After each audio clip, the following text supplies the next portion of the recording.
It's the Frontline Theater.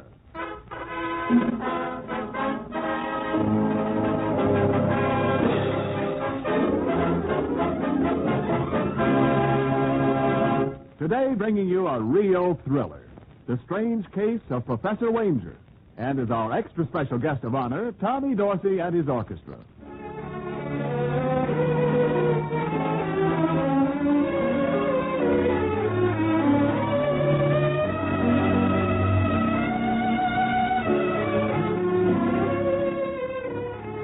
This is Ken Niles to welcome you once again to the Frontline Theater, brought to you men in the armed forces of the United Nations by the Special Service Division of the War Department. This is your theater, and every performance in it is presented especially for you, the men fighting with the United Nations on freedom's front line. Our play is an exciting story, The Strange Case of Professor Wainger. And because it's curtain time in the Frontline Theater and the play's the thing, let's get on with the show. Over in New York, night has fallen, and in the apartment of Nick and Nora Charles, Irwin Harris, a friend, discusses his new job. Like I say, Nick, here I got a steady job bodyguarding Professor Wainger. So you think everything will be perfect? Well, isn't it? Positively not. Irwin, nothing's happened to the professor. How could it when all the time he locks himself in a house and he never goes out? Well, that should make your job a lot easier. Sure, but then I'm taking money for nothing, which ain't ethical. So, I think I'll quit. Oh, and do what? Well, what's wrong with the stage? Nothing, and let's try to keep it that way. Did you ever hear me recite? Irwin, I warn you, you'll be putting a severe strain on our friendship. Once upon a midnight dreary, as I pondered weak and weary over many a volume of forgotten lore, suddenly there came a rapping. Sound effect. That wasn't me. Come in. Oh, excuse me, Irwin. I better see who that is. Oh, let me go, dear. I don't mind a bit. Just a second, I'm coming. Yes? Oh, I beg your pardon. I didn't mean to disturb you. Just one more tack and I'll be through. Say, what are you nailing there? Isn't that a funeral wreath? Yes, indeed. One of Heikemeyer and Brothers' loveliest creations. Oh. A luscious spray of calla lilies surrounded by the purity and innocence of white camellias. Excuse me, Mr. Jerk. Heikemeyer. A very common error. Oh, yes.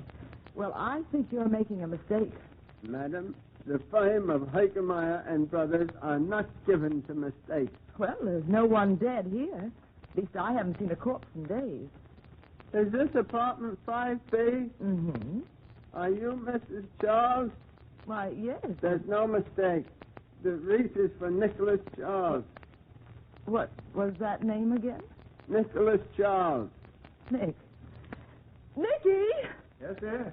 Oh, thank heaven. You want me, baby? Uh-huh. Darling, this is Mr. Herkemeyer.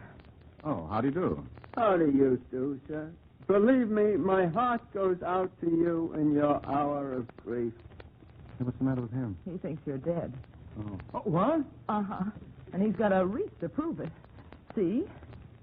Look, my little man, you're a trifle premature. I'm afraid you'll have to take that thing back with you. Oh, I couldn't possibly. What would the customer say? Well, I don't know. Who is he? Oh, a noble soul. He paid cash. What's his name?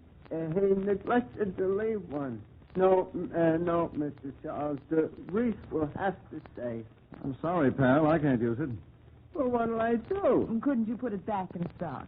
Madam, are you suggesting that I tamper with the records of Herkemeyer and Brother? Why, it would be sacrilegious. Well, that's your problem, but get this thing out of here.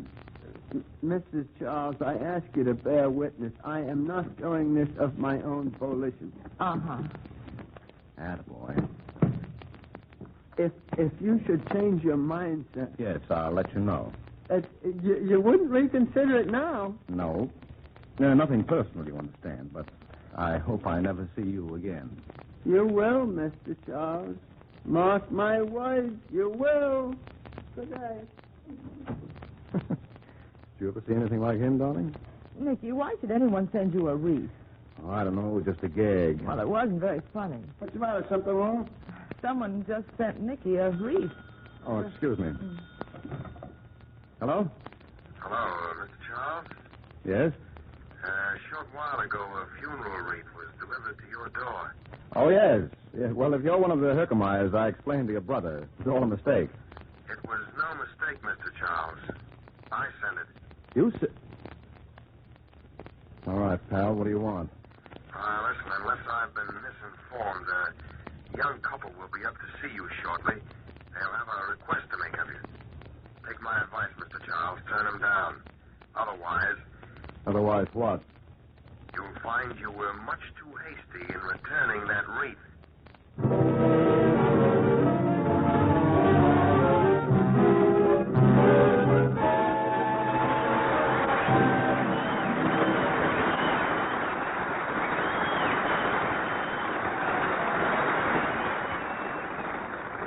Well, that's Act One of The Strange Case of Professor Wainger. And now, during intermission, let's hear from today's special guest, Tommy Dorsey and his orchestra.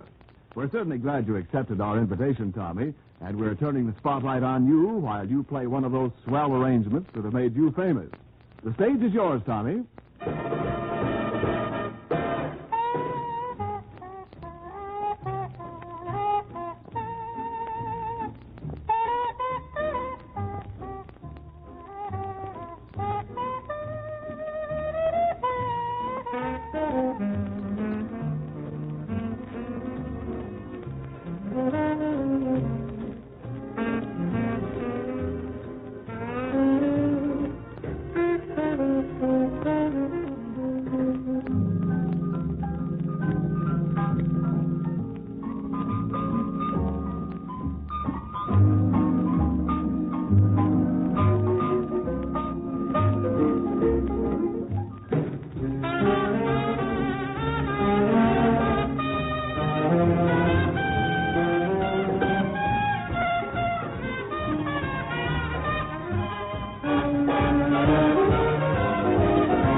Thank you, Tommy Dorsey. That was a swell tune.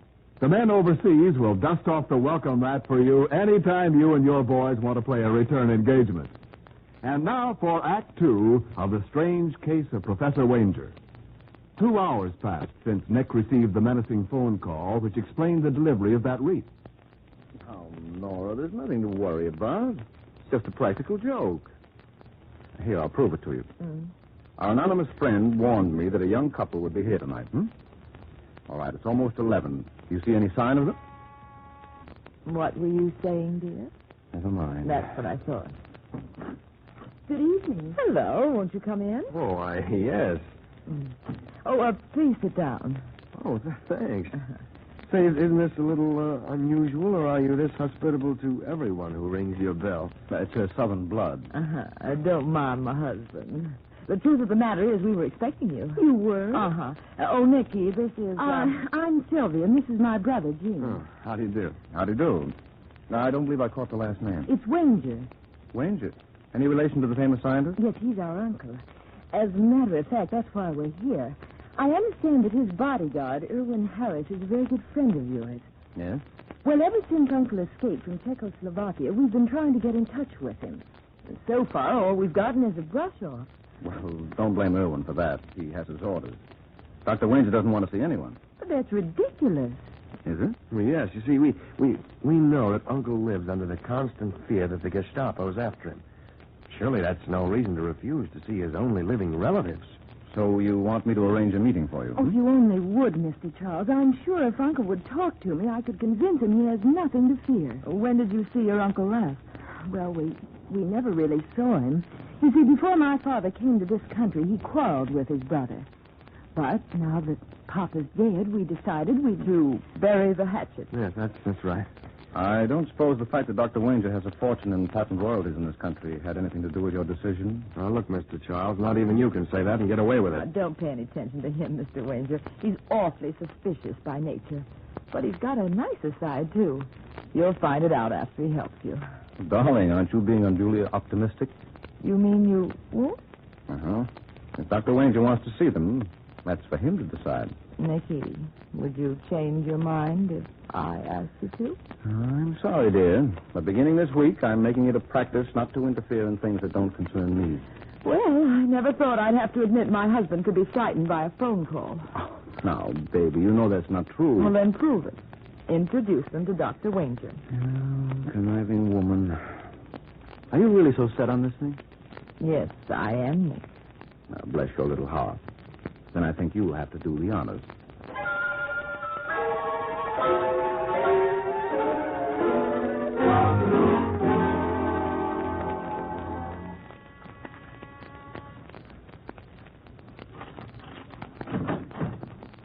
Hello, Erwin. Oh, it's you, Nora. Uh-huh. Open up the door. Oh, okay. Thank you. Say, wait a minute. Who are these people? Oh, some friends of mine. I knew you wouldn't mind. No, none of that. Now, you're all here for scram. No, I'm surprised at you. You know the professor gave me strict orders. It's all right, Erwin. I'm sure Dr. Wainger would be very happy to meet this couple. Now, be a sweet boy and get him. I'm sorry, but the prof positively can't be disturbed. He's retired for the evening. Erwin, I think you're fibbing. Now, won't you get him for me? Please. No. Pretty please. With sugar on it. Oh, cut it out, Nora. You know I can't never refuse you nothing. Isn't he a darling? You won't be long, will you? Sit down. I'll be back in a minute. Mrs. Charles, you're wonderful. I did manage that rather well, didn't I? Who said we needed Nick? I think you better let me do all the talking. Oh, of course. I never get a chance to when Nick's around. You know, sometimes... Mrs. Charles? Oh, there you are, Professor. How are you? Just fine.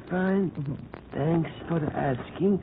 Mrs. Charles, you know I make it a rule never to see anyone. Well, I thought you wouldn't mind making an exception in this case. Professor, I'd like you to meet your nephew, Jean. My nephew? Mm-hmm. And this is your niece, Sylvia. Hello, Uncle. I never heard of you before. Wish you tell me who you are. We're your brother Rudolph's children. Rudolph's children? Yes. I realize that doesn't prove anything, but I have papers. Please. There's no point you're showing those to me. Papers mean nothing.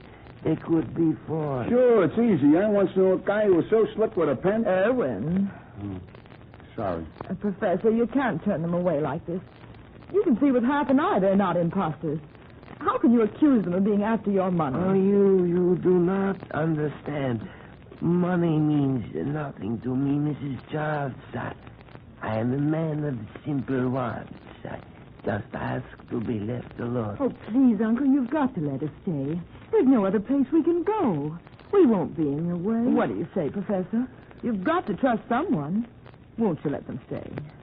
Oh, you make it very hard for me to say no. Oh, Uncle, darling. It's all right, my dear. Professor, I'm sure you'll never regret it. Yeah, I hope so, Mrs. Charles. I sincerely hope so.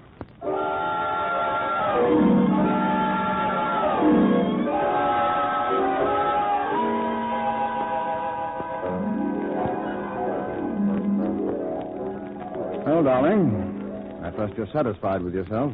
Now that you've mentioned it, I am. Brings back memories of your Girl Scout days, doesn't it? Now, who could that be at this hour? Darling, there's a well-tested way to find out. Come in. Erwin. Yeah, it's me. Nick, I got to talk to you. Okay, sit down. You know what Nora went and done? Yes, I heard all about it. Well, you should never have done that, Nora. Well, why did you want to palm off a couple of phonies on a swell guy like the professor? They're not phonies. Erwin, you shouldn't say that. You've only known them for an hour. But that hour. If they're brother and sister, I'll eat your hat. Well, what do you mean? Look, Nick, I come from a big family, and we was as affectionate as the next. But you ought to see the way that Jean kissed Sylvia goodnight. That ain't the way we used to do it. Could it have been an act to impress the professor? If you ask me, I'd say they was saboteurs. Erwin. Well, it's sure a peculiar time for them to pop up. Why? Look, this is strictly sub-rosy, but the professor's working on a submarine detector for the government. Now, I ask you, ain't that funny they should turn up the night before he's supposed to run a big test for the big shots? It might be a coincidence. See? Even you're not so sure. Look, Nick, I should like very much for you to show up tomorrow night, just to see there's no hanky-panky. Well, I'll have to think it over. Yeah, do that. But whatever you decide, I ain't taking no for an answer.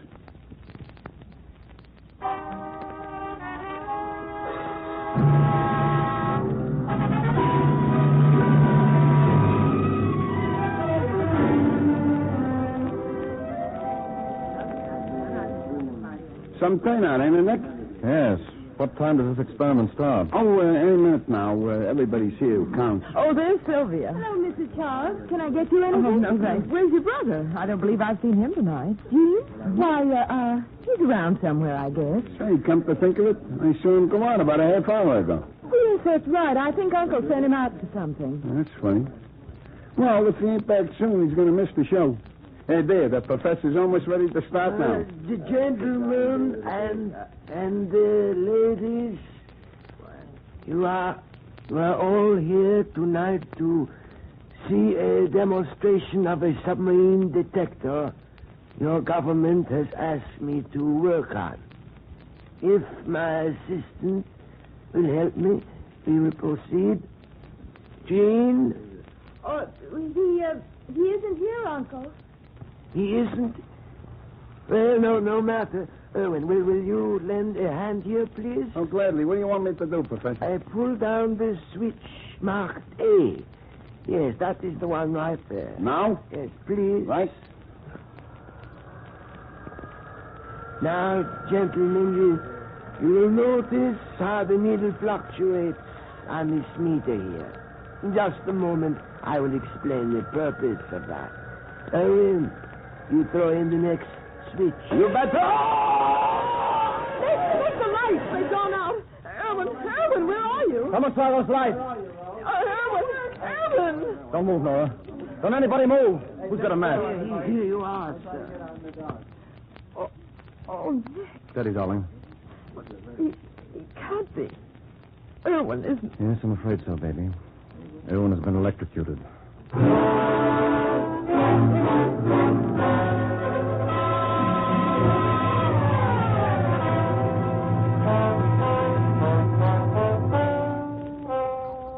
Now, remember this, Nick. My job is to get a confession. If you and Nora talk out of turn, I'll spin you out of here so fast you'll feel like a yo-yo. We'll behave, Sergeant. All right, Smitty. Open them up. Hello, Sylvia. No, I didn't do it. I didn't kill Erwin. Listen, Miss Ranger, whatever your name is, none of this phony sob stuff is going to get you anyplace. It's too bad your little plan didn't go off like you expected. What do you mean? You were after the professor, weren't you? I tell you, we didn't mean to kill anyone. Just meant to frighten him a little, huh? Where's your accomplice? I don't know what you're talking about. Nick, you believe me, don't you? Tell me something, Sylvia. You claimed that you and Jean were sister and brother. Oh, we are. You're lying. His name isn't even Wainger. Well, mine is. Then you're not related. Yes, we are. We're married. Yeah? Sylvia, do you know where Jean is? No. And even if I did, I wouldn't tell you. But don't you see, dear, if you don't, we can't help you. I don't want your help. Gina, get me out. I just wish he'd try. Okay. Think it over, Toots. When you do, I'll bet you'll come to the same conclusion I did.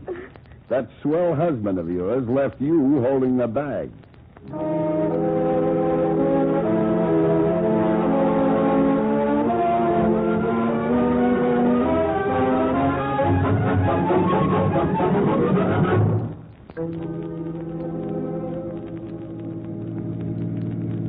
Nicky, what are you thinking about? About Erwin. He was a pretty swell guy. Uh-huh. You think Sylvia and Jean did it? Don't you? It's all my fault. I never should have taken them up to the professor in the first place. Well, I don't know, baby. Maybe it would have happened anyway. Well, how could it? Well, you're forgetting one thing, dear. That funeral wreath. Who sent it to me? I did forget. Nick, do you think the man who sent it will make another attempt in the professor's life? Oh, not so fast, sweetheart. Now you're assuming that Jean and Sylvia aren't guilty. Darling, don't ask me why, but I'm positive they're not. I'll bet you anything you want that the man who threatened you on the phone is our murderer. There's only one fly in the ointment. How are we going to find out who he is? How about your friend Herkemeyer? The florist? Uh-huh. Oh, he wouldn't know. Remember you asked him. Yes, but maybe if he were prodded, he might come up with a description. What do you say, Nora? You willing to try it? Well, in a case like this, no sacrifice is too great. Step on it, darling.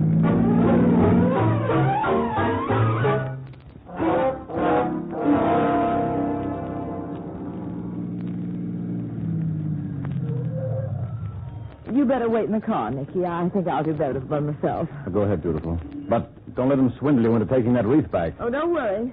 I'll try to make this quickly as possible, darling. All right.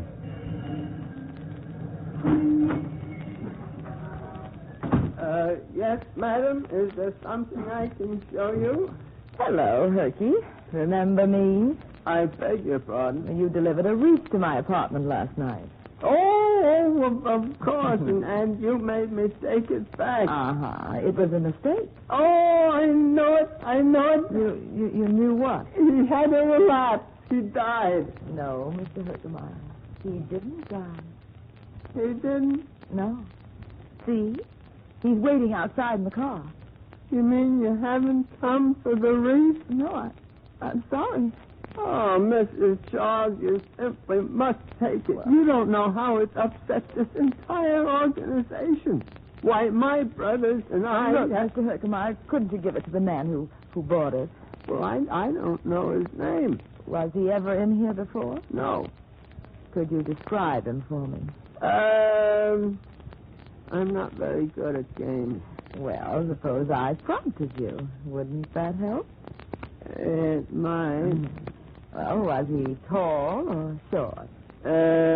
Short, I think. Oh, now, we're getting somewhere. Did he have any distinguishing marks? Distinguishing marks? Mm-hmm. I mean, did he limp or anything? Oh, now that you mention it, I believe he did. Did what? Limp? Are you sure? Almost. Well, what about the color of his hair? It wasn't red by any chance? Yes. I think you're right. And, of course, he had a cauliflower ear to match. Let me think. Cauliflower ear.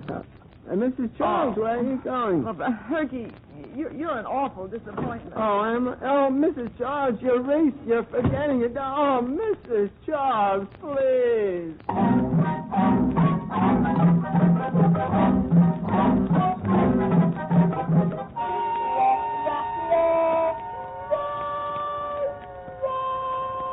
Darling, it looks as though we're stymied unless you come up with something brilliant. Well, I'll have to pass, beautiful. All I can suggest is that you phone Sergeant Reynolds and have him post a guard around the professor's apartment. Oh, I'll take it. Hello? Hello, Nick. Yes, who's this? It's Jean.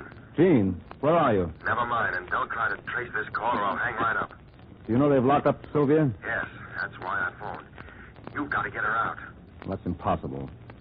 Now, look, Jean, why don't you come up here and talk to me? I'd like to help you. You expect me to swallow that yarn? I mean it. All right. But don't try any funny stuff. If you tip off the cops, you won't live to regret it. You hear me? Yes, I hear you. When will you be over? Give me half an hour. Okay. Well, darling, He's coming over. that proves he didn't kill Irwin. Does it? Well, certainly. Otherwise, he'd never put in an appearance. Maybe. Look, honey, will you get Sergeant Reynolds on the wire? Nicky, you wouldn't do a thing like that. I certainly would. You remember you said if we found the man who threatened me on the phone, we'd have our murderer? I still say it. Well, in that case, the man hunts over. I just heard that same voice again. Nick. Yes, baby. It was Jean.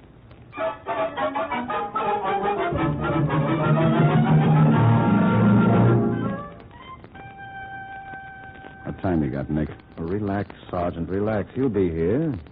I just hope your boys downstairs don't frighten him away. I'm very tired, gentlemen. Is it necessary that I remain? I'm afraid so, Professor. And that goes for you, too, Sylvia. Quiet. Come in. No, Dean, don't. It's a trap. What the... Come in, fella. Get those hands up. All the way. Oh, will you close the door? Dean, I tried to warn you. Oh, it's all right, honey. I guess I've got Mr. Charles to thank for this. Uh-huh. You dirty double-crosser. You never should have threatened me, Gene. That happens to be a pet aversion of mine. What are you talking about? The night you first came up here, you sent me a funeral wreath. I can explain that. Yes, so can I. Now, you wanted me to introduce you to the professor. You knew I wouldn't. So you applied simple psychology. You sent me the wreath and ordered me not to. And you figured I'd do just the opposite. The only trouble was I refused to bite. But I did. Yes, darling. You stuck your beautiful neck way out. You did exactly what they hoped for when you took them up to their uncle. I am not their uncle. I'm sorry, Professor. That's quite true. You're crazy, Charles.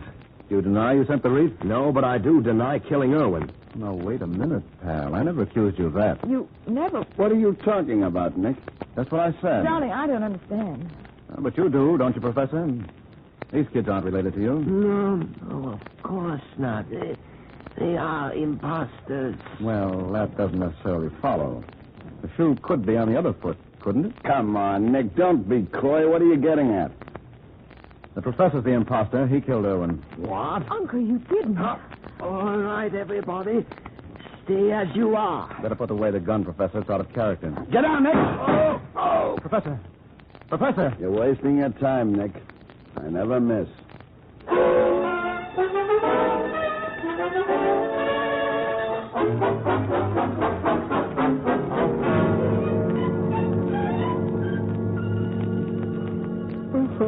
All set there? Mm-hmm.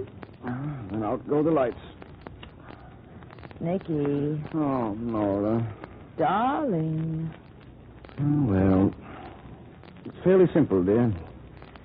Sylvia's uncle, the real Professor Wainger, died in Czechoslovakia, and our phony friend was an opportunist who assumed his name and finances.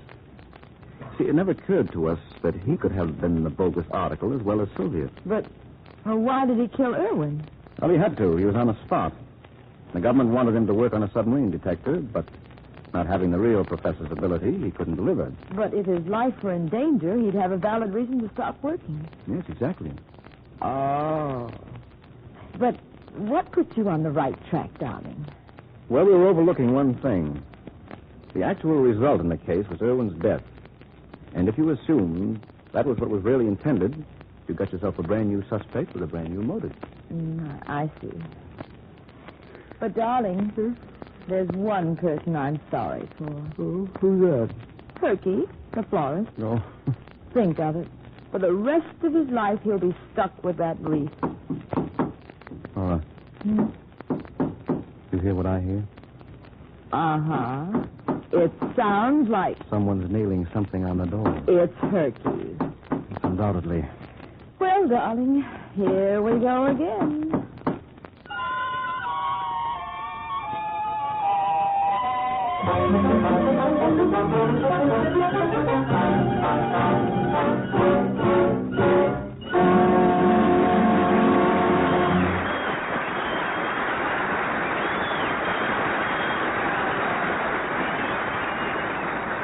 Well, men, that solves the case and brings down the curtain on today's Frontline Theater play. But there are more plays coming, and your favorite stars will be in them. So keep on listening, won't you?